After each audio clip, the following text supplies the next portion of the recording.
Doedd dad ddim yn swnio'n obeithiol iawn pam nath adael y tŷ gyna. I glod am yn panig efo mam yn y gegi nes i a mynd i dop grisiau i rando. Achos o'n i'n ama efo'r ffordd oedd nhw'n siarad bod na rhywbeth mawr di digwydd. Ma' na rhywbeth mawr di digwydd. Damwain fawr yn twch ffeiar yn chwarel Dorothea. Mae na 8 o ddynion yn gweithio na trwy'r nos hynny i fod yn clirio rwbel y graig ar mewn gwneud lle'r gweithwyr eraill, sef criw dad gael mynd ymlaen i gloddio yn ystod y dydd foddi. Oedd dad yn dweud bod twch ffeiar yn 80 o lathenni o ddyfnder a'r dynion mynd lawr ar ystolion. Mae'n beryg gweithio'n chwarel de achos bod pethau fel hyn yn digwydd. Ath nhw gychwyn gweithio am 8 o'r gloch heno medda dad ac o leia 6 dyn wedi mynd i lawr i'r twch i ddechrau ar y gwaith.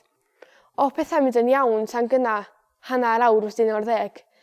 Maen nhw'n dweud bod ochr dde twch wedi disgyn am mewn, ond mae'n rhaid bod y dynion yn meddwl mae'r ochr arall yn disgyn achos maen nhw wedi redeg ar ochr dde yn meddwl bydd nhw'n ddiogel. Gobeithio bod nhw. Ar ôl clywed y sŵn mawr, nath y dynion oedd ar ben y twch redeg yna i weld beth wedi digwydd. Nath a rei dynion dewr iawn, so ni feddwl redeg i lawr yr ystolion y syth, meddai dad i weld ac i helpu'r dynion oedd yn y twll. Dyna sut maen nhw'n gwybod beth sydd wedi digwydd. Mae rhaid a gwybod i ddod i chwilio am bobl fatha dad am mwy o help. Os ydy ochr y twll a'r graig wedi disgyn ar ben y dynion, dwi ddim yn gwybod beth ddaw ohonynt. Da iawn, brilliant.